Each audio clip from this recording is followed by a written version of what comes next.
Championship. Get dig it, I knew that you could. Alright.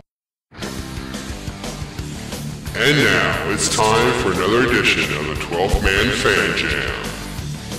With your hosts, the Reverend Moses of the St. Paul Island Church of Seahawk Positivity. Yes, thank you, Magic Voice. This is the self-appointed Reverend Moses of the St. Paul Island Church of Seahawk Positivity, and welcome one and all to a very special NFC Championship edition of the 12th Man Fan Jam, the show made up of Seahawk fans from around the world, just like you, talking about your NFC West Division champion, Seattle Seahawks. Over the next few moments we share together, we hope that you are entertained and you are enlightened as we discuss your Seattle Seahawks as they set up to face the Green Bay Packers in the NFC Championship. So sit back, relax, grab a desired beverage or sin of your choice, and remember, this Sunday it ain't easy being cheesy. As is the usual with every show, we are not alone. No, I am joined, like I am every episode, by the 12th Man Fan Jam Posse, a ragtag group of diehard Seahawk fans from around the world. First, my partner in crime, the yin to my yang. He's sometimes cheesy, and we love him for it. From merry old England, Matt. Hi, Matt. Hello, good morning, Moses. How are you? Matt, I'm wonderful. How are you today? Well, I'm fine, and I have neither good news nor bad. You do. Apparently, our drummer likes you. I love the idea that I get a drum roll just for saying good morning. Yes, good morning. Good morning. Good morning. All right. Sorry. What is the good news? There is none. Well, the good news, I suppose, is that we're still in the hunt for the old Super Bowl this year. Absolutely. What's the bad news? That we've got 8 players coming up for free agency. I don't know. Oh. But it's true, we do. There really wasn't anything really. There wasn't very much that sort of sprung out at me today. Well, the bad news is we're not there. That's the bad news. We're not there. And here I am in Indiana. Here you are in England. That's very sad. Thousands of miles away from the action. Yes. And our other member of our positive team is also far away from the state of California. Just up the road from 49er headquarters, our own man behind enemy lines. He feeds well on the tears of 49er Nation, where they are known for having whining with their cheese. You know him as Orange76. We know him as Statsman Mark. Hi, Mark. Hey, guys. I'm in enemy territory, and it just struck me what a difference a year makes. We're back in the NFC Championship game, and the 49ers are having contrived enthusiasm for Jim Tomsula, their new head coach.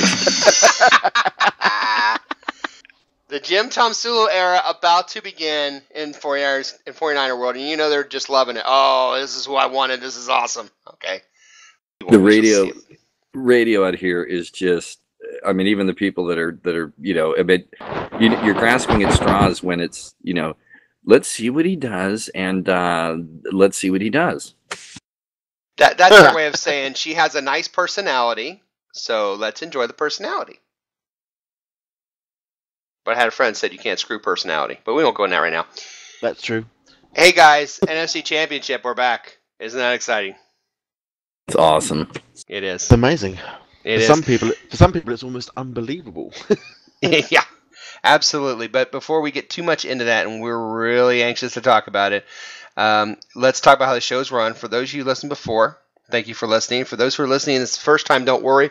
We promise we will be gentle, but be careful. We might move your cheese. I'd like to point out, usually we have a couple other guys. Will and Dustin are out partying in Seattle right now, so they are not on the show tonight. But the show is run with 4 quarters, and there's a 2-minute warning, just like at halftime, just like a regular game. In first quarter, we'll have news. I will provide some brief headlines from around the NFL world.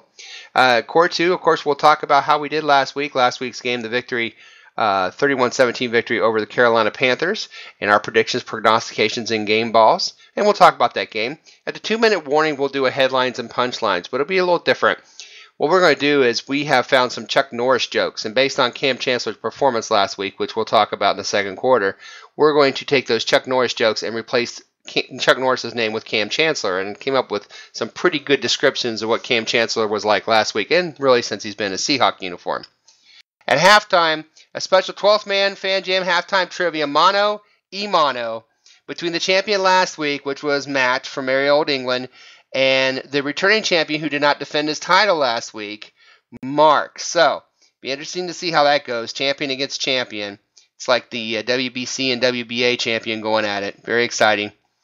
And quarter week 3, we will go over this week's playoff game, the NFC Championship, about the Packers. We'll talk about the Packers and how they can win the game and how we can win the game. And, of course, we'll finish up the fourth quarter with our predictions. Before we start, I'd like to remind you, we'd like you to like, share, subscribe to the Seahawk Positivity YouTube channel. Contact us on this thread or the comment sections of this video or feedback. Email us, 12thmanfangym@gmail.com. Tell us what you think. Good or bad, we don't mind. Join us on the 12th Man Fan Jam Show Facebook group. Like and join us. Hey, have you voted for the second annual 12th Man Fan Jam Awards yet? Well, why not? Here are the nominees. Offensive Player of the Year, Defensive Player of the Year, Touchdown of the Year, and Game of the Year, all Seahawks. Stop by the 12th Man Fan Jam Show Facebook page and vote, or contact us on this thread, or email us again at 12thmanfanjam@gmail.com and let us know who you think deserves an award. The balloting will close this Sunday, the 18th of January, and then during the week break between the NFC Championship and the Super Bowl at halftime of next week's show, we will have our award ceremony. Okay, let's get this NFC Championship show rolling, shall we? It's now time for news.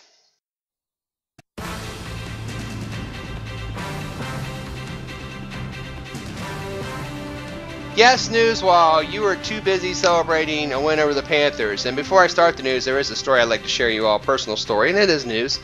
My daughter, Mosette, who does the breaks in between the quarters, she wore her Seahawk jersey to school today, as requested by me. Well done. Yes, she always does. And she has a friend that sits, or a guy that sits next to her in her English or her math class, and he is a 49er fan. And today when I came home, she said, you know that 49er fan that sits next to me? And I said, yeah. She said, well, he wore his jersey today, and I had mine.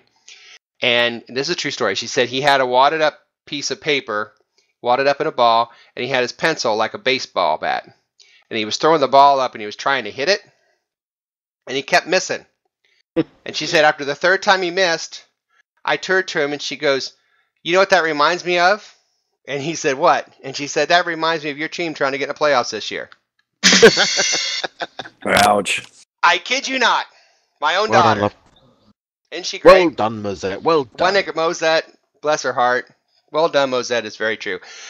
Let's talk about some news real quick. New York Jets running back Chris Johnson was arrested last Friday night for carrying a firearm, which is a second-degree misdemeanor. Yes. He has a license, but the arrest is open for carrying, which is prohibited. He's known as CJ2K4, or he was known as CJ2K. Now he's known as CJ AK-47. I thought all you Americans had guns anyway. I didn't think it was a problem over there. It's like a Western over here, isn't it? Yeah. It is. I thought anyone could have. I mean, kids and anyone, grannies, and they've all got pistols kept somewhere, haven't they? Well, and if you watch The Simpsons, obviously, baby Maggie can really shoot a gun because she shot Burns. Absolutely. Yes. So anyway, so has he been arrested? You say he was arrested then? He was. He was arrested, and here's the punchline. He was expected not to be brought back prior to this incident, and they were going to cut him. He only signed a 2-year deal.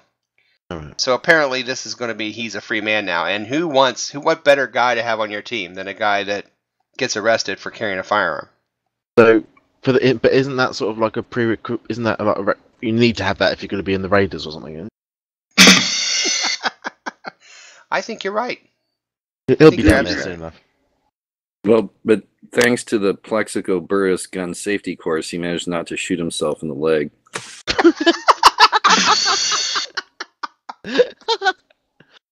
Oh, Plexico Burris, what a great punchline for any joke.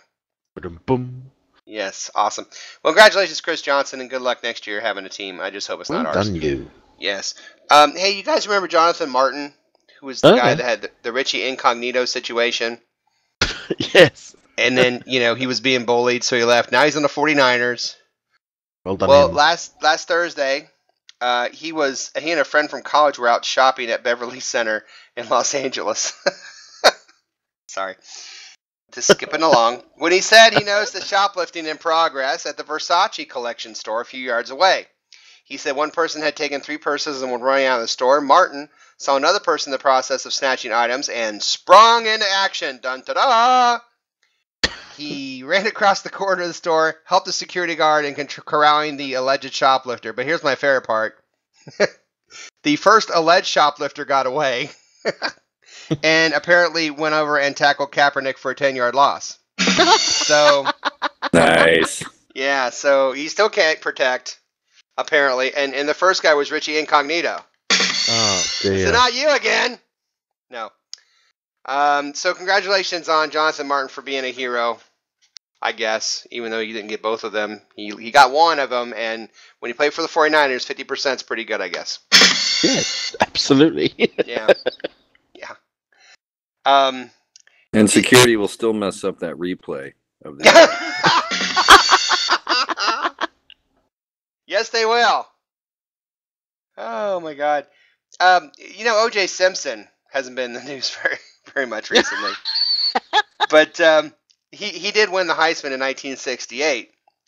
And apparently, the man who became the custodian of that 1968 Heisman Trophy was a homeless drug addict who lugged it around the streets for years. The former transient is in the crosshairs of the LAPD because he's the guy who called USC a while back inquiring about how much he could get for the trophy. USC called LAPD stat and forked over the guy's cell phone number, and the LAPD went on the hunt. Now, he has a cell phone, but he is homeless, so he wouldn't have a home number, obviously. Anyway, the man swears he's not the guy who broke the case and made off with the statue.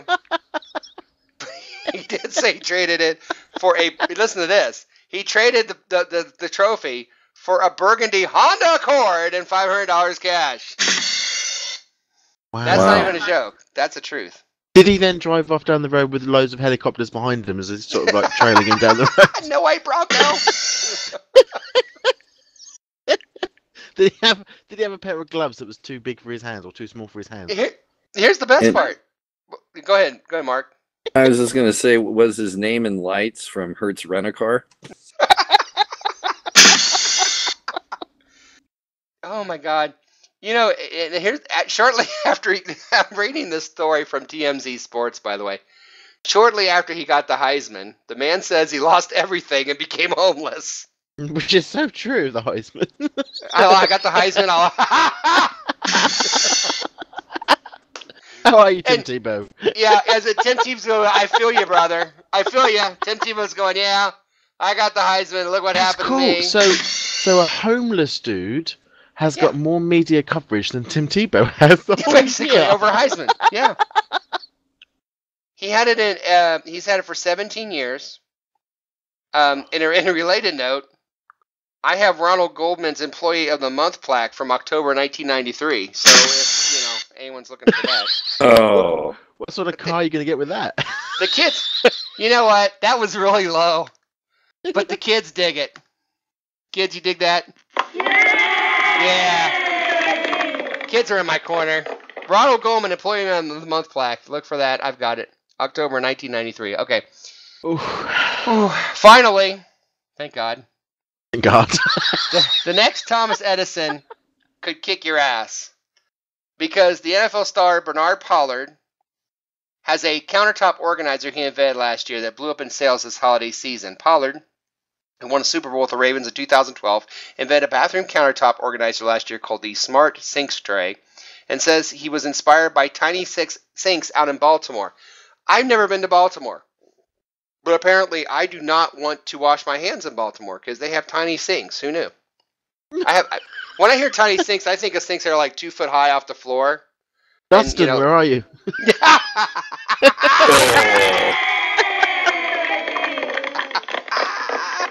Woo!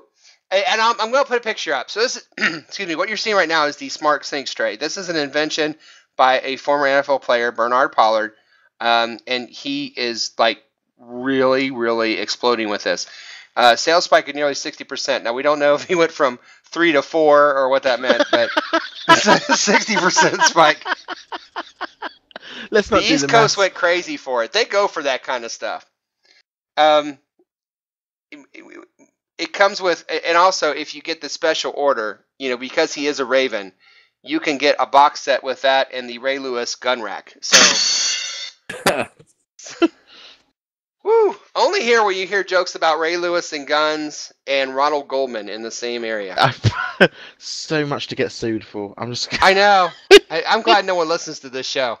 Amazing. Oh, and that's news from me because it's my news time. All right. It's the end of the first quarter. I think we're all grateful for that. It's the end of the first quarter, bitches. We will take a quick break. We'll come back with the second quarter. Hey, let's talk some football. Let's talk some Seahawk football. Last week's win against the Carolina Panthers. We'll be right back after this station identification. You're listening to the 12th Man Fan Jam on the Seahawk Positivity YouTube channel.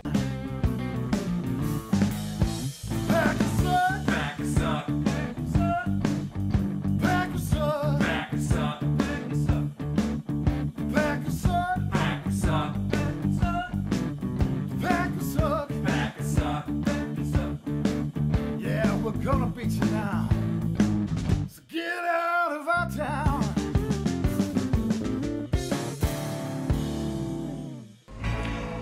And now it's time for the second quarter of the 12th Man Fan Jam.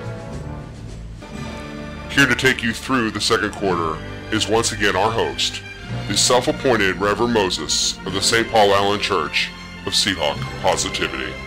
Yes, thank you, Magic Voice of the 12th Man Fan Jam, and welcome back to the second quarter. A very special NFC Championship version of your 12th Man Fan Jam show. We want to remind you, we'd like you to like, share, and subscribe this video where and when you can. We enjoy having new listeners and people talk on the 12th Man Fan Jam show Facebook page as well. Be sure to listen and come on there and share some pictures, some Seahawk stories, anything you want to share on there. We're looking forward to hearing from you there as well. Also, we want to remind you to vote for our Fan Jammies, our second annual Fan Jammies, which the award show will be halftime of next week's show, which is the bye week between the championship and the Super Bowl. But before we get there, we got to look back to last week's win against the Carolina Panthers, 31-17. Statsman Mark, what was your overall view of this game? What did you come away from this game thinking? Well, first off, it was just a relief to see Marshawn starting the game, and no, it followed. It was kind of typical. We had the halftime lead. Things started a little slow offensively, and then second half we're just the best in the NFL at making adjustments. And, I thought I was curious about the game just because Carolina won, they do have a good defense and they showed up, they were pretty fired up for the game. And, so it didn't necessarily surprise me, but I knew that, if we did see a cakewalk, it wouldn't be until the second half. But, I actually give the Panthers credit. They did play hard. We have the better quarterback. We definitely did. Slow, methodical beatdown is what I tell everybody that we talk to. Slow, methodical beatdown. And Matt, we make great adjustments at halftime, but it just seems like even if we don't make adjustments, it just seems like for 4 quarters, teams can't stay with us, doesn't it? Yeah, I mean, we build up to a momentum, which I don't think other teams can really play against. I mean, our first quarter wasn't earth shattering. We scored in the first, second, and fourth quarters. Nobody scored in the third quarter, but I think for me, it was third down. I mean, it's rare that you can just sit there and I just, by the end of it, I'm thinking it doesn't matter what Wilson does on third down. He's going to score, he's going to throw it, he's going to do something, and sure enough, he does. And he's so much better than he gets credit for. The media. I mean, we always say that the media give us a rough ride, but I really do think sometimes that they miss Wilson. I mean, his numbers aren't legendary. Do you know what I mean? As in, he didn't throw plus 300 yards. He didn't, he doesn't do all that sort of stuff. But my God, he's efficient when he needs. Absolutely. 9 for 9 on third downs with 3 touchdowns, and that's in a playoff game against a really good defense. I mean, who does that? Who does that? Where does that happen else in this league? Because I must have blinked and missed it. And And I laughed because when I saw Marshawn on the first play of the whole game, I almost wanted to like just text you straight away and say, please tell me Mark has noticed that Marshawn is standing on the field for the first play of the game. Oh, I noticed.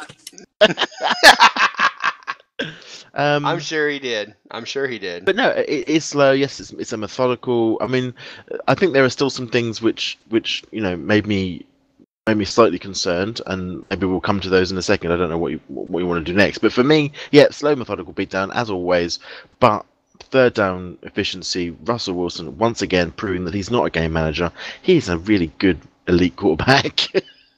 Without question. It's so much fun to see him on a national stage, and people who we see it every week, and people who don't see it every week, how they react is always exciting because they can't believe he does the things he does, and he does the same thing every week, and we're kind of getting spoiled and used to it.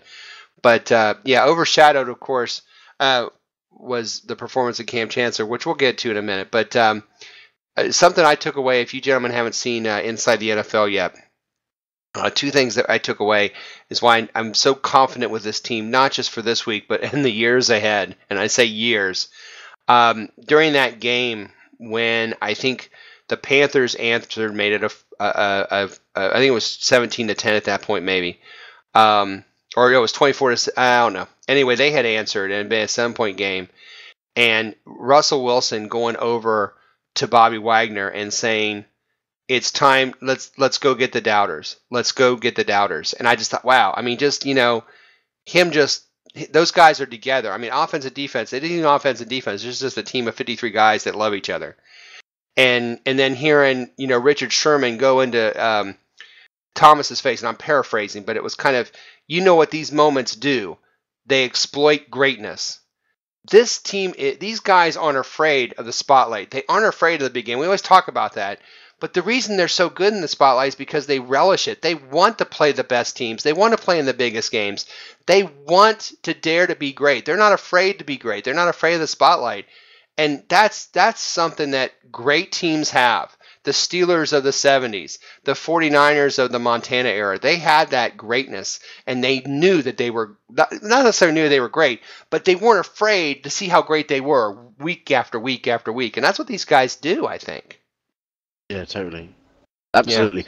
Yeah. I mean, the self-belief is there, but and the media may take that and turn that into cockiness. They take that and they turn it into, just overconfidence. And it's not. It really isn't. It's just self-belief that anything, our team can do anything it wants to do, put its mind to it. And that we're not battling, our team isn't battling itself like it was at the beginning of this season.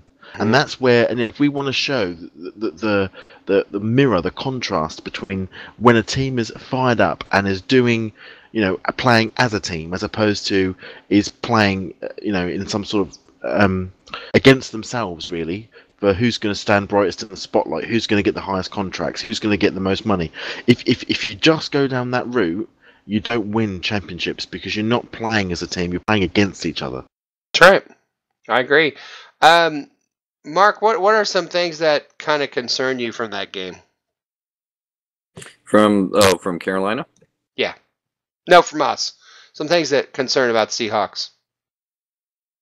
Well, I'm at the end. It's weird because any concerns I have with our guys, with the team, I mean, they just seem to be so temporary. I mean, things just get solved so quickly. There's no lingering effect from one thing or another. I mean, this season, I've been sitting here thinking about, how awesome it is that we're back at this point because, when we were 3-3, there was so little margin for error for us to, for a little while, making the playoffs, although I think we all knew they'd be there, but to get home field at the end of the season is just, it's amazing. Yeah.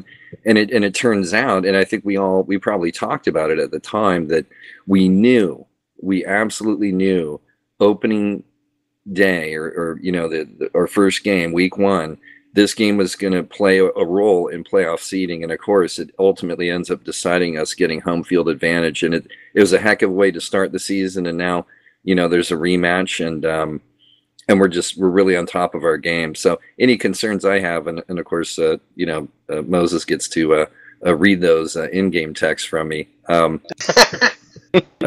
Eventually, and when I look at the bigger picture and listen to the ordained, my concerns are squashed. Yeah, you didn't. You were pretty good shape. You didn't do too bad on your text. Well, thanks to my sponsor, it's improving. Which would be me. You got more into the Green Bay Dallas game and Jerry's face melting in the freezing rain, but in the freezing temperature. But what about Matt? I can't imagine that you have any concerns about any player on the Seahawks after watching the Carolina game. I just can't imagine what you're going to talk about. Well, you might be a bit surprised at what I'm going to say now, but I know which player you're alluding to, and Harold Simon was exposed in this game.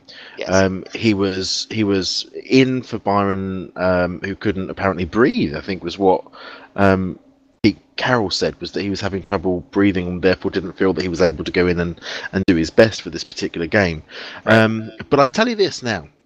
From being exposed and from being thrown at for almost the entire game when he was on, apart from one play in the end zone, which I think he probably could have done better, I was actually quite impressed by him because he didn't lose it. He didn't start causing lots and lots of penalties for no real reason because he was getting beat.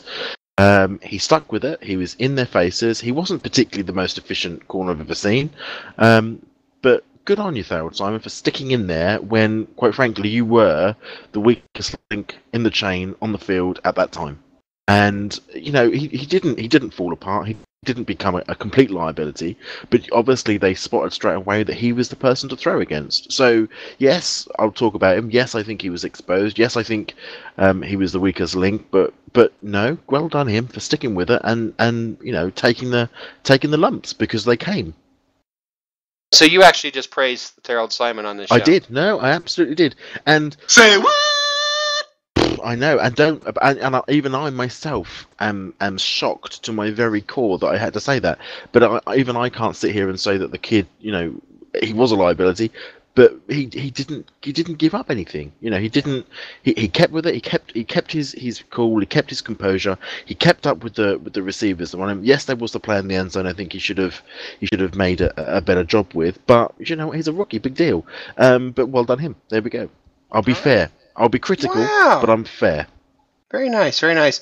For me, I mean, it's interesting because they immediately went there, and that's all they did the whole game, which tells you about the other guys on the field. They didn't even want to mess with the other 10. They just wanted to mess with the new guy. And oh, there's a hole. It's like the minute you can find the tiniest of holes on this defense, you got to just throw everything at it. And that seemed like they were doing, which I think is actually flattering to the rest of the defense because one guy, get him. Just stay on him the whole time, I thought that was interesting.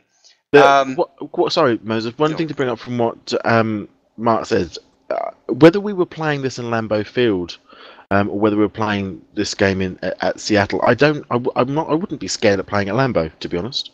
I don't think the Packers played a great game. I did watch their game. I think, the bigger game for us actually was Green Bay losing against the Bills. That's what puts us where we are, really. But even so, if we were travelling to Lambeau, I wouldn't be too fussed. Yeah, obviously, it becomes much easier, I suppose, for us to be at CenturyLink. We're not unbeatable at CenturyLink. Dallas taught us that, if nobody else. But certainly, against this Green Bay team, I don't see any problems. Yeah, I don't as well. And we'll get that in the second half, of course. Let's go ahead and talk about our predictions, our prognostications from last week and our game balls. The predictions are up on your screen right now. Mark had 27-13, Will 24-13, Dustin 27-6, Matt 17-10, and I went crazy and said 36-15. However, 31-17, that's pretty close. So I guess I win that round. So the kids dig it when I well win. Done. Kids, yeah. Thank you, kids. The prognostications were really actually pretty good. Mark had 3 interceptions. I don't think mine was.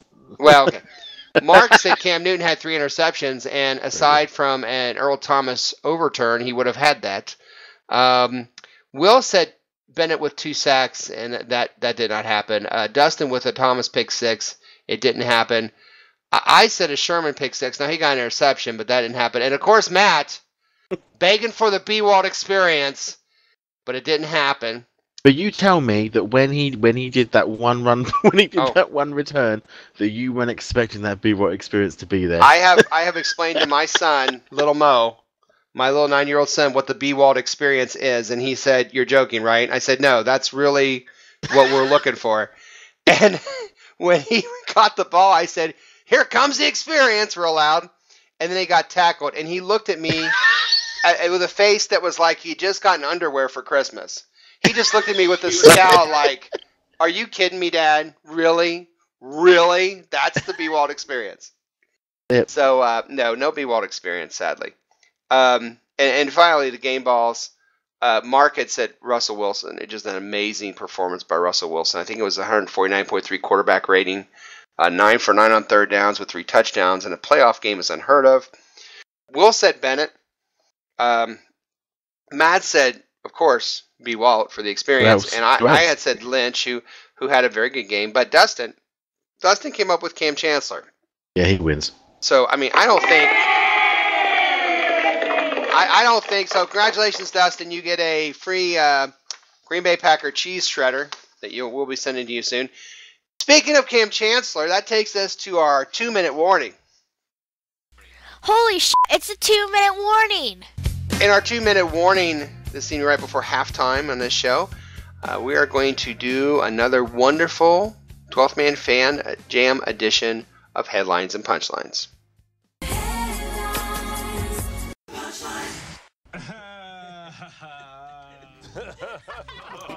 Yes, Headlines and Punchlines. What we do with Headlines and Punchlines is we take a headline from the NFL and we have our own punchlines to do it, to add to it, to make it kind of fun for everybody. Well, we did a little different tonight. What we did on this show is I took a bunch of Chuck Norris jokes. And if you don't know what Chuck Norris jokes are, it's a series of jokes that Chuck Norris is so tough, he's just amazingly tough. So I took a bunch of Chuck Norris jokes and I replaced Chuck Norris with Cam Chancellor. I got some too. So okay, we'll rotate between you and me, Matt. Right? Okay. And you just say it. I'm not gonna say he's so tough or whatever. You do that yourself, okay? Okay. Okay. So here I go. Cam Chancellor is so tough that a bulletproof vest wears Cam Chancellor for protection. That's a good one. I like that one. Yeah, Matt. Cam Chancellor is so tough that he has the screams of his victims on shuffle on his MP3 player. Nice. Cam Chancellor is so tough that Cam Chancellor doesn't dial the wrong number. You picked the wrong phone. Cam Chancellor is so tough that when Cam stands on the beach, the tide is scared to come in. Oh, yeah! Hey, Dennis, I got one. Oh, okay. Go ahead. Cam Chancellor is so tough. His middle name is Braddock.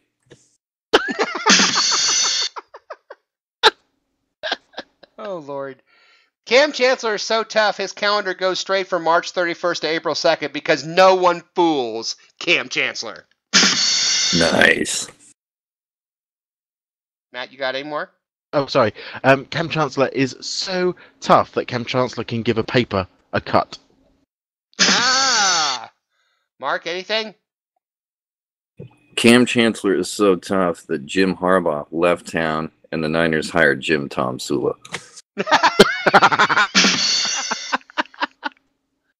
Cam Chancellor hit you so hard your blood will bleed. Cam Chancellor is so tough that Cam Chancellor believes it's not butter. Cam Chancellor knows why Waldo is hiding. And anyone else? Cam Chancellor is so tough, he rang the freedom bell once, and he cracked it. There you go. And finally for me, Cam Chancellor is so tough, there was once a street called Cam Chancellor, but the name was changed for public safety because nobody crosses Cam Chancellor and lives. That's the end of the second quarter. Holy shit, it's halftime. Hey, it's halftime. And you know what that means. It's time for another wonderful edition of the 12th Man Fan Jam halftime trivia game. A game that you there, listening and watching, can play along with as well. It's a one-on-one matchup tonight between a former champion and a current champion. So let's see how that goes. We'll be right back for that wonderful trivia game right after these messages.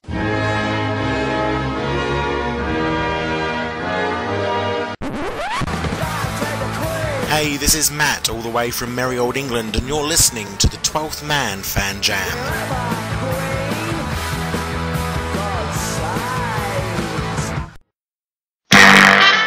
Yes, it's halftime, and welcome to another fun-filled edition of the best play-along Seahawk-themed trivia game show on the internet. It's time for 12th Man Halftime Trivia. Yes, this is your host, self-appointed Reverend Moses of the St. Paul Allen Church of Seahawk Positivity. Yes, thank you, me, and welcome to a very special NFC Championship edition of your 12th Man Fan Jam trivia game that tests the knowledge of both your posse and your listeners. So let's meet the contestants, shall we? What an exciting show we have tonight. First, the champion from a while ago. He was the champion. He did not get to defend his title last week. However, he is here now to defend. From the Hotel California, it is Mark. Hello. Yes, Mark, welcome back to defend your title. How do you feel, champ? I feel okay. I cut in there on top of my song. It's this it's the Swede in me that just gets me all confused. So I'm hoping I can pull this off. Oh my God! Well, you got your work cut out for you tonight because last week's champion from merry old England. It's the Sex Pistols, baby. Yes, yes, yes. The champion from last week. From merry old England, it is Matt. Hey ho!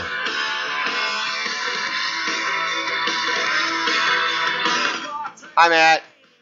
God save the Queen. That's right, the fascist regime. Okay, here's how the game is played, gentlemen. There are 2 rounds of questions. However, each of you will have 2 questions per round since there are just 2 of you this evening. Each contestant answers 2 questions each round. If you get it correct, you get a point.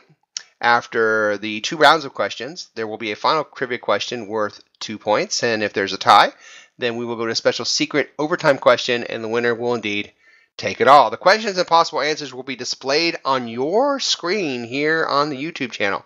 So the viewer and the listener can play along as well as you wish. And if you do, let us know how you did on the questions. Again, please, the rules, no Googling. No phone a friend, and please, absolutely no wagering. This is done in fun. However, earlier today, my 2 charming Seahawk fan children, Mosette and Little Mo, did take the quiz. And if you'd like to know what the kids answered, you may request that once per round. So you have a once per round chance to ask how the kids answered. I won't tell you, obviously, if they got it right or not, but I'll tell you how they answered. So, are we ready to play, gentlemen? Yes, indeed. Okay, Absolutely. The reigning champion is Matt. So, Matt, you get to pick odd or even. Even. Matt picks even, so that means that Mark will be going first. So, Mark is on 1 and 3, and Matt is on 2 and 4. All right, Mark, are you ready? Absolutely. All right, here we go. First question is this. Who has played in the most NFC Championship games? Is it the Dallas Cowboys, the San Francisco 49ers, or the Washington Redskins? Oh, wow. Jeez, those are 3... well, there used to be 3 impressive franchises. Can I say something? You know what would help you? What's that? Uh-oh. A little organ, baby. Okay. Okay. You know what? I hate going to these guys for the answer, but I think I'm going to say the Dallas Cowboys. He's going to say Dallas Cowboys. That's what Mosette said. Unfortunately, you're both wrong. I'd have been wrong as well. It is the Dallas. 49ers. Yeah. 18 of them by just one. Yeah, 49ers. Great. So Well, Mark is on the slide. That was such a quick buzzer that actually startled me. Well, the judge is in a hurry tonight, I guess. Anyway, Matt, it's your time. And your question is this. Besides the Seahawks and the Cardinals, the only NFC team to never lose an NFC Championship that they've played in, would it be the Saints, the Giants, or the Redskins? The only team not to lose an NFC Championship that they've played in. And here's the Morgan for you, buddy. Wow. I would say... So you've got to think of the 80s. That's what I'm going back to. I would say the Giants. Go say Giants. Okay, Yeah. knock it off. All right. He says the Giants. Mosette and Little Mo also said the Giants. Good, I'm with the kids. And they're right. Yes. The Giants are 5-0 in NFC Championship games. That's pretty impressive. Wow, that's pretty impressive. Yeah, 5-0. So Matt, you were on the board with a point. Thank you. So we go back to Mark. Mark, your question is this: who is the only NFC team to never win an NFC Championship game? Would that be the Falcons, the Lions, or the Buccaneers? Let's see. That would be. Oh, I know this. See, it took me a while. See the delay. Yeah, the blue, the blue and yellow flag, but it kicked in, and that would be the Lions. The Lions. Mosette and Lil Mo said the Buccaneers. They don't know any better, though. Well, because they were wrong. You're right. It is the Lions. And Mark is on the board. Well done, Mark. Well, that's about the only way the Lions come through in the clutch. So. By never playing. Besides Detroit, the next question is for Matt. Besides Detroit, one NFC team has never hosted an NFC Championship game. Would that be the Falcons, the Panthers, or the Saints? And you, buddy, get some Morgan. I would think... I think because of their age, I'd say the Panthers. He's going with the Panthers. Kids with the Falcons. It's your answer. Is right. Ooh, the two new, aren't they? Panthers have never hosted an NFC. And we are at the end of the first round, and it is 2-1 Matt over Mark. So that being said, Matt has the lead, so Matt gets to pick the second round. And when I'll tell you what the topic is, we'll call it potpourri, shall we? Potpourri, absolutely. Yes. Matt, would you like the odds or the evens? Well, what did I have last time? I had the evens, didn't I? You had the evens. I'll stick with the evens because they've been kind to me, so I'll stick to evens. The kind evens that they are. And now, that means Mark once again kicks off second round. Mark, you trail 2-1, but there's still plenty of time. Here you go. Mark, what is Wallace of the animated show Wallace and Gromit's favorite type of cheese? Is it cheddar? Is it Wensleydale, or is it Stilton? You ever watch Wallace and Gromit? Oh, no, I guess I missed that one. Oh, you're more missing out. cheese. Oh, it's brilliant. Oh, wow. Yeah, I'm still stuck on old episode reruns of Beretta and Columbo. I used to love Beretta when I was growing up just because of the stupid parakeet, or that bird, cockatoo. Oh, yeah, Fred. See, I know that trivia. Thank you, Fred the cockatoo. I would have been looking that up later. Fred the cockatoo. The answers again, favorite type of cheese, is it cheddar, Wensleydale, or Stilton?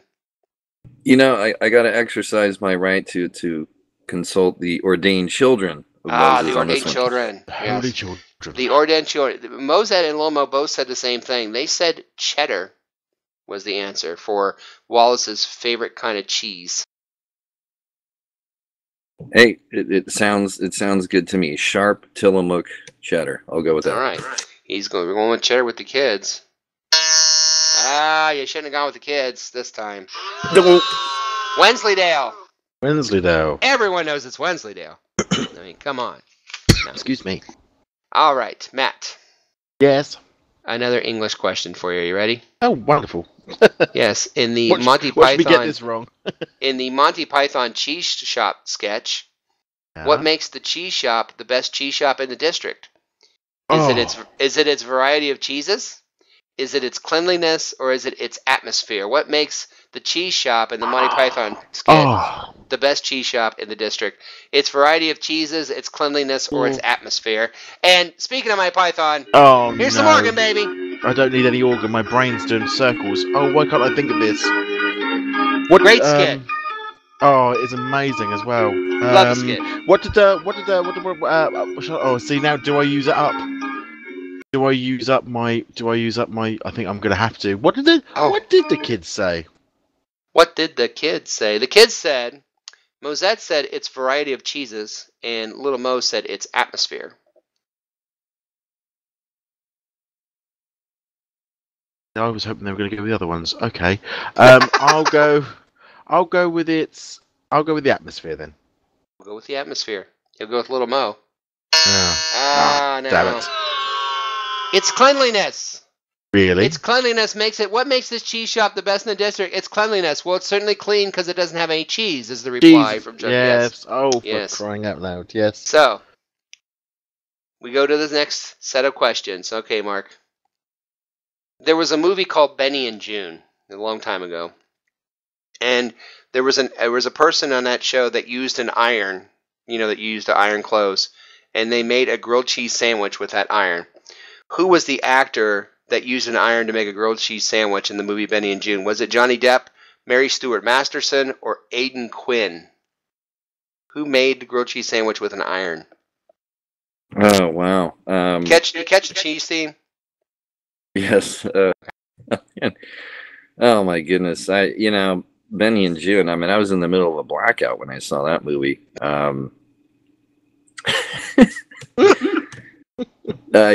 I absolutely, I crack myself up. So, you know what? I'm going to go, instead of the two main stars, I'm going to go with Aidan because he had to take care of those people. I'm going Aidan Quinn. See, and you know that. See, that's interesting. You would know that about that movie. I remember he was like the only sane one out of all three of them. And you are going with Aidan Quinn. But the answer is Johnny Depp. Johnny Depp made the grilled cheese sandwich with a. Of course, it's like the most obvious choice. Yeah. He's the star. Yeah, Mosette had that one because she knew Johnny Depp. So, all right, here's the situation. It's 2-1, Matt. So, Matt, even if he gets this question right, the final question is worth 2 points, Mark. So, you're still very much in this. All right, Matt. According to the movie Diary of a Wimpy Kid, the only way to protect yourself from the dreaded cheese touch is to do what? Cross your arms, eat the cheese, or cross your fingers. How do you get rid of the dreaded cheese touch? Cross your arms, eat the cheese, or cross your fingers.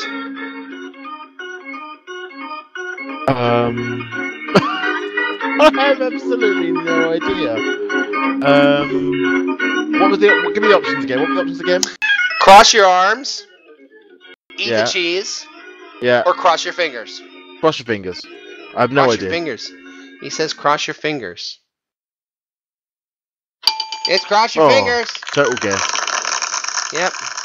Mosette knew that. She'd seen the movie and read the book, so she was on that.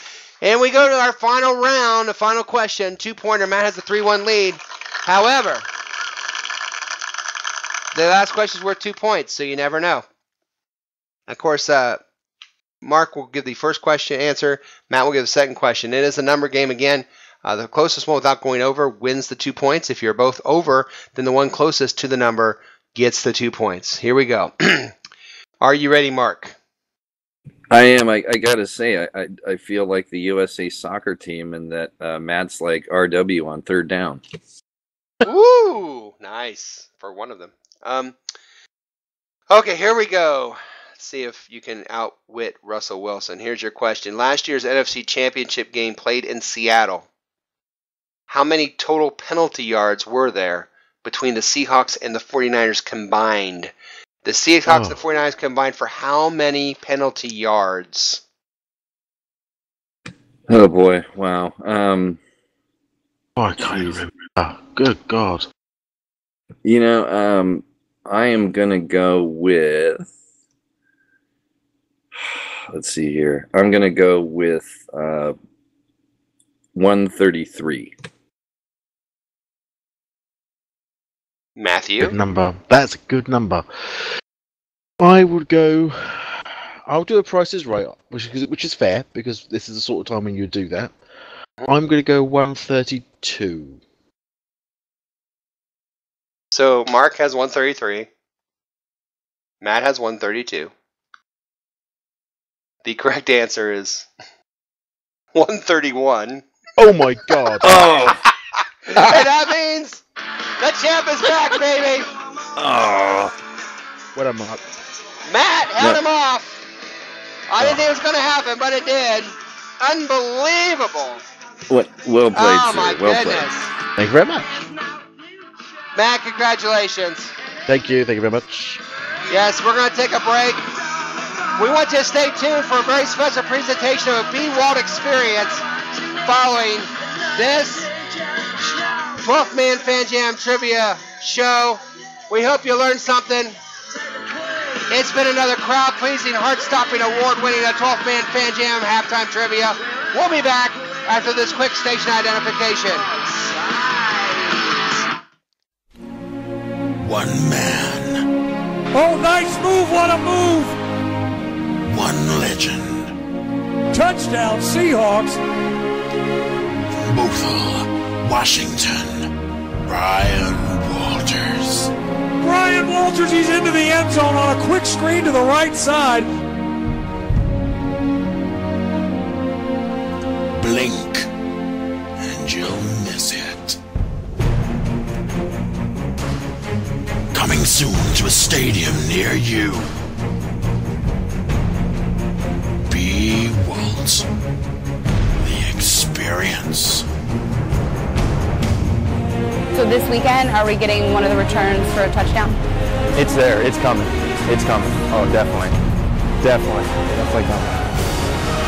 He is in! Touchdown! Seahawks! Blink, and you'll miss it.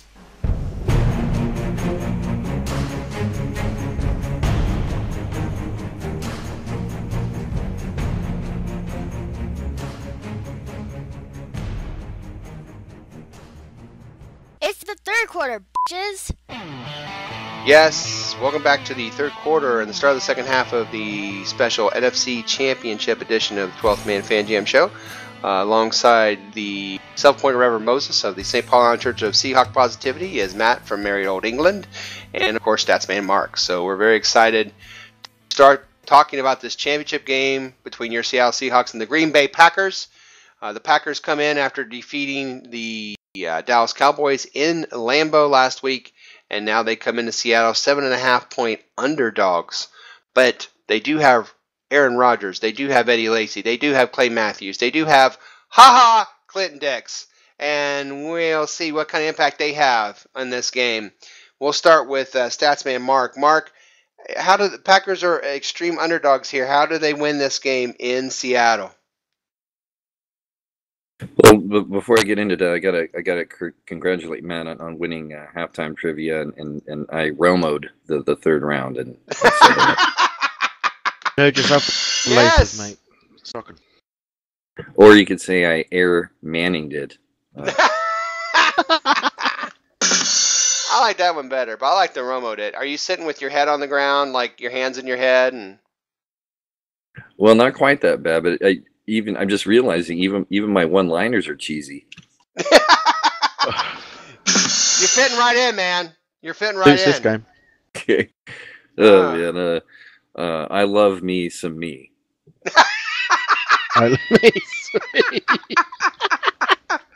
Oh, Mark loves me some me. That's That's awesome. amazing. Let's see. Okay, so for this game, it's just interesting that on one hand, Seattle, I learned earlier, is riding an 8-game home playoff win streak, and the Packers have won 12 out of their last 14 to get to this point. Let's see, for Green Bay, boy, they're they like to get into shootouts. I mean, they like high scoring games, and of course those are precisely the kind of offenses that we're designed to shut down.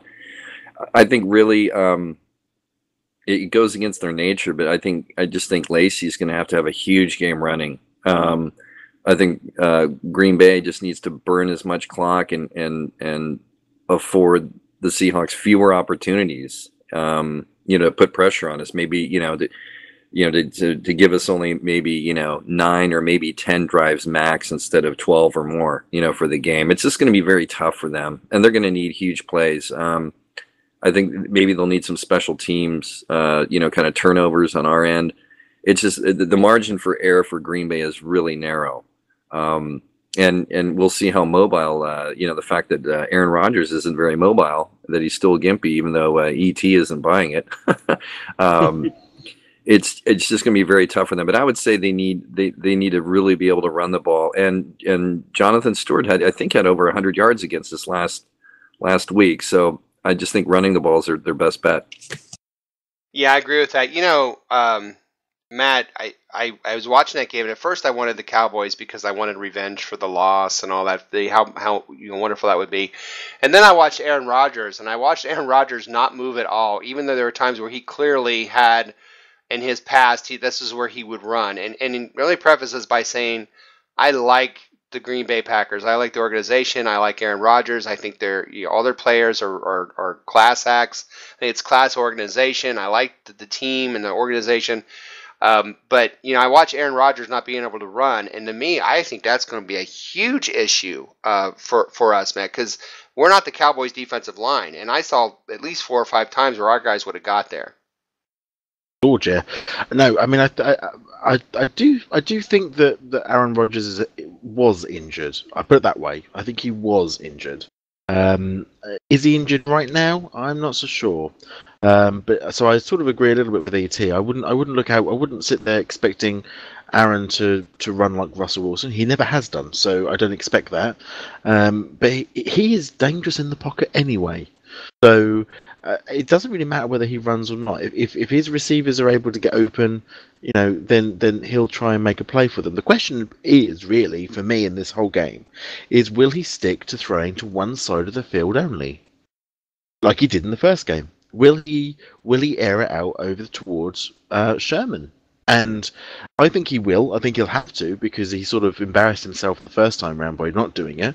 And by shutting down half the field, then they've lost. If he does that, they've lost, because they're cutting their slim chances that they have in half. They do need to get a running game established early. But this is not we are not Dallas. We are not Dallas defense. That's going to be hard to do.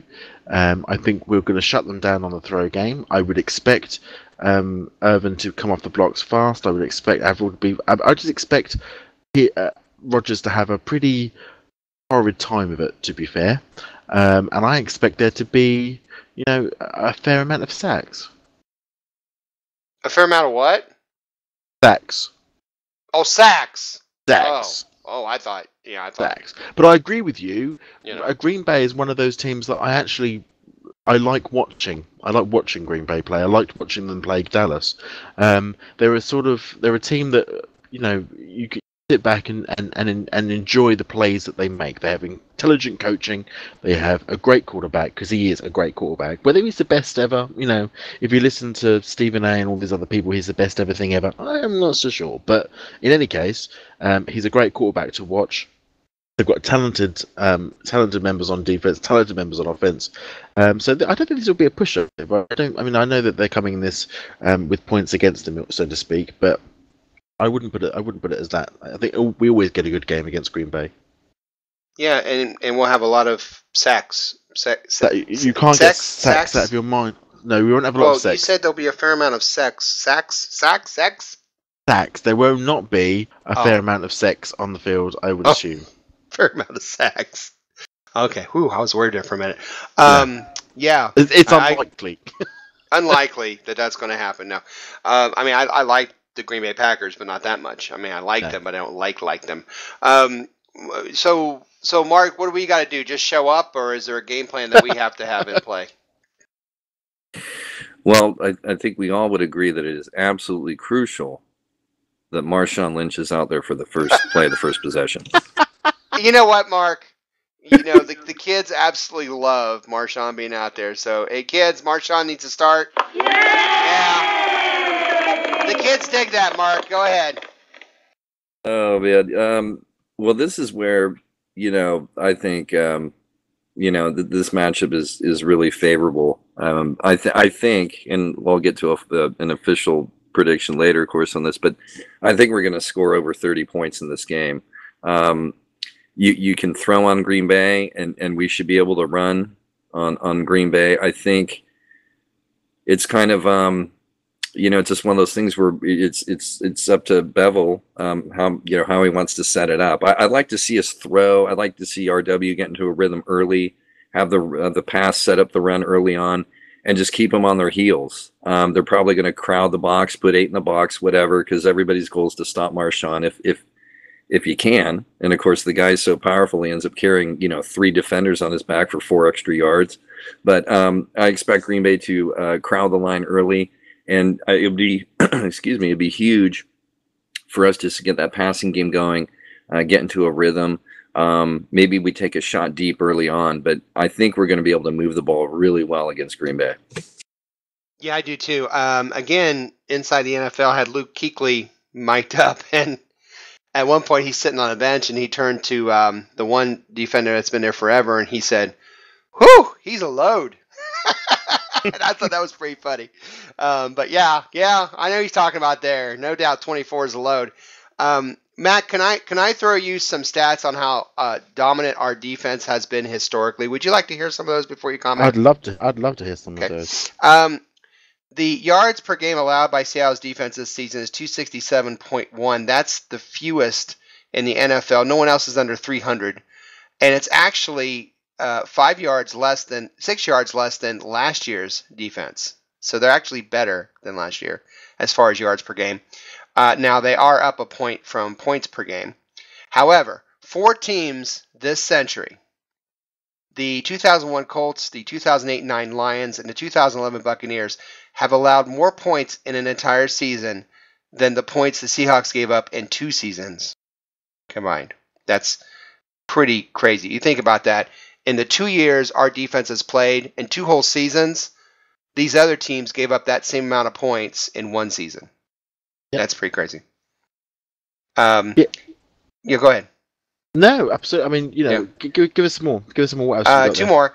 2 consecutive seasons in which the Seahawks have allowed the fewest points in the NFL, making them one of 4 defenses in history to do that, to have 2 consecutive seasons allowing the fewest points in yards in the NFL. The 55-54 Browns, the 69-70 Vikings, and the 85-86 Bears. That defense was pretty good. And finally, 3 consecutive seasons which they've allowed the fewest points in the league. That hasn't been done since the 69-71 Vikings. And only the 53-57 Browns have led it 4 times for 4 times and more than 3 in consecutive seasons. So that's how spectacular this defense has been, Matt. Yeah, absolutely. And that's what our success is built upon, and that's why we keep, charging and doing this whole, grind them down mentality on defense. The only thing I would say is that we are playing, Green Bay, and Green Bay are normally pretty damn good. They play well. They do have Aaron Rodgers. They've got the X factor there. They've got a good quarterback. We're not playing Cam Newton. Done that, been there, beat that. This is, if there are quarterbacks out there that can beat us, then and there are quarterbacks that can beat us.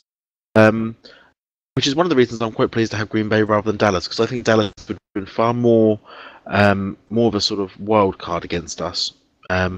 I'm quite happy that we're going to win this game, but I think it's I think we've got to keep in mind. Yes, we've got a fantastic defense, but look how poor our defense was. If you like, it's a relative term, but look how poor our defense was at the beginning of this year because of not playing as a team, because of not playing position man for man. They were playing against themselves. So we have the ability to do incredible things on defense, but we can also shoot ourselves in the face as well if we're not careful. But I don't think that will happen here. Yeah, so those defense absolutely, but I still look at Russell Wilson. 3 years in this league. Look at our offense as well. Our defense is one part of a game, but our offense is pretty damn good as well. And I agree with Mark. I think we're going to put up some points in this game. I do. Hey, let's do this. Let's go ahead and do this. Let's end the third quarter. It's the end of the third quarter, bitches. This is the end of the third quarter. Let's go to the fourth quarter. Let's do our predictions, prognostication, and game balls, and let's get ready for this NFC Championship. At the end of this game, somebody's going to be hosting a trophy in CenturyLink Field. We certainly hope it's our defending NFC champion Seattle Seahawks. And let's see what the posse thinks. We'll be right back after this. You're listening to the 12th Man Fan Jam on the Seahawk Positivity YouTube channel. Well, I hear all that. What is an internet? What you just said is one of the most insanely idiotic things I have ever heard. Everyone in this room is now dumber for having listened to it. And now it's time for the fourth quarter of the 12th Man Fan Jam. Here to lead us through the final quarter is once again our host, the self-appointed Reverend Moses of the St. Paul Allen Church of Seahawk Positivity. Yes, thank you, Magic Voice, the 12th Man Fan Jam. Welcome to the fourth and final quarter of a very special NFC Championship edition of your 12th Man Fan Jam show. We remind you to like, share, and subscribe to the Seahawk Positivity YouTube channel. And you can also go on Facebook to the 12th Man Fan Jam Show Facebook page. We'd love to have you on. Talk a little football, share some pictures, and talk about other things. We have a great time on there. I didn't tell the guys this, the posse this, so I'm going to tell you this live. We are having a special guest next week. I've been in contact with Mike Pascal. Mike Pascal, who does the Game Buzz comics. Oh, fantastic. He's been on the show. He wants to come back on. I said, how about championship week after we win? And he said that would be fantastic. So next week, Game Buzz himself will be on the show. So look forward to that. Yes, good deal. Great host, great guest when he's on. So let's talk about some predictions, some prognostications, and some game balls here. Before we do, the Packers are 7.5 underdogs. So I looked that up, and they're 7.5 points. The Packers have been exactly 7.5 point underdogs 3 times in the last 30 years, and they didn't win any of them. Packers have been 7.5 point underdogs at least or more 3 times in Mike McCarthy era. They've lost all of them. And this year at 7.5, only 2 teams have ever won outright that were underdogs out of about 16. The Packers never have been more than a 6-point underdog at any game started by Aaron Rodgers, and now they're 7.5.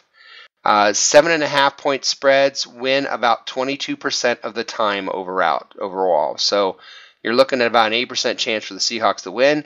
Oh, by the way, do you remember the Seahawks are 25-2 at home when Russell Wilson is their quarterback? So you add all that together, it looks pretty darn good for us. And so I will start with the posse members that are not here. Will, who says he misses fan jamming with us, and we miss you, Will. Will's going to pick the Seahawks 34-21. He says Rodgers tested Sherman and regrets it. Sherman gets a pick 6. He's given his game ball to Lynch, who's going to grind their defense into fine powder, or cheese powder, probably. Wouldn't? Parmesan. Yeah, and Dustin, who's also out partying with the 12th man tonight, said, have a good show, guys. Well, thank you, Dustin. I'm going Hawks 27-13. Prognostication, whoever takes Richardson's place as kick returner takes one to the house. Oh, interesting. Ooh. Game ball to Wagner. He's going to go crazy and lead the game in tackles while he shuts down Lacey. All right. So now we go live to the people that are actually here, and we will start with our stats man, Mark. Mark, you got a prediction, a prognostication, and a game ball for us, sir. Yes, I do. And my score is going to be 31-20 Seattle. So I do have them covering that. I do think Green Bay will manage somehow, some way to get some scores. Let's see. And prognostication, I'm going to say that Russell Wilson is going to throw for over 300 yards. 300 yards passing. And let's see. And then game ball. I'll go with RW again. I know I'm going way out on a limb here, but I'll go with RW. Going to the quarterback on an NFC Championship. Very, very brave. Matt, great hearing from you today, this evening, Great to be here. this morning. Thanks for being here. Thank you. What you got for us? Well, just to say, first and foremost, I'm going down to London to be with the UK Seahawkers at our the Willoughby Arms pub in Kingston upon Thames, where we'll all be down there celebrating this win once we've done it. Beautiful, beautiful. So down there, so big shout out to the UK Seahawkers. Yes. The score, I think, is going to be. I agree with Mark. I think it will be Seattle 31, Green Bay 14. I think. I've got quite a few prognostications because I've sort of played this game in my head a couple of times. I think first and foremost, I think Green Bay will score first. That doesn't shock me, doesn't surprise me. We have a slow start there. I haven't got a problem with that. I think Aaron Rodgers will be sacked 6 times. And my game ball, that's my prognostication. So I think that's my official one. He'll be sacked 6 times. And my game ball, I'm going to give to Doug Baldwin. Very nice. I think he's going to be clutch. I think he's going to be. I think he might even get over 100-yard type thing. We're a run first team, but I think he's going to have a hell of a game. I think he will too. I agree. I am going to go. I looked at this and I kind of have a feeling in the pit of my stomach that I've had only really 3 times over the last 12 months, and one was when we blew out the 49ers early in the season. I think it was last year. Did you just say you blew out? You had a feeling in your stomach. The team blew out the 49ers. And then when I had the same feeling when we played the Saints. And then I had this feeling before the Super Bowl. And those were all blowouts. So I'm going to go with it. And I'm going to say 34-17 Seattle. Not much of a blowout, but I am going to go 34-17. I think the bottom line, I think you're right. I think our offense can score 30 against them. I don't think that they can score 30 against us. So, that being said, 34-17. I think that as a team, as a group, we run for over 200 yards against this team. I think we just pound the ball down their throats for 4 quarters. And I'm giving my game ball to Marshawn Lynch, beast mode. And I will be celebrating, by the way. You gave a shout out. I'd like to give a shout out to the Midwest Seahawkers here in Indianapolis. There's a get-together that we had last week. It was fantastic. And this week we're having another little get-together, so I'll be celebrating with fans here as well. Speaking of celebrating, it's time to start looking forward to this game. And let's get the celebrating going, as it looks like it's time to bring another wonderful and amazing 12th Man Fan Jam show to a sad close. We are so glad that you decided to waste some time with us. It was, as usual, a show that raised the bar here at the Seahawk Positivity YouTube channel. We certainly hope you laughed a little, and maybe, just maybe, you learned a little something along the way. And what did we learn this evening? Well, we learned that Ronald Goldman was Employer of the Year for October 1993. You didn't know that. We learned Baltimore has tiny sinks. There must be tiny people over there. And we learned that this upcoming game is going to have a fair amount of sacks? Okay, sacks. And finally, we learned that Mark loves me some me. So, on behalf of my partner in crime from merry old England, Matt, and of course, Statsman Mark from behind enemy lines, this is your self-appointed Reverend Moses of the St. Paul Allen Church of Seahawk Positivity saying, enjoy the NFC Championship game on Sunday, and go Hawks! Go Hawks! Yeah. Thanks for asking.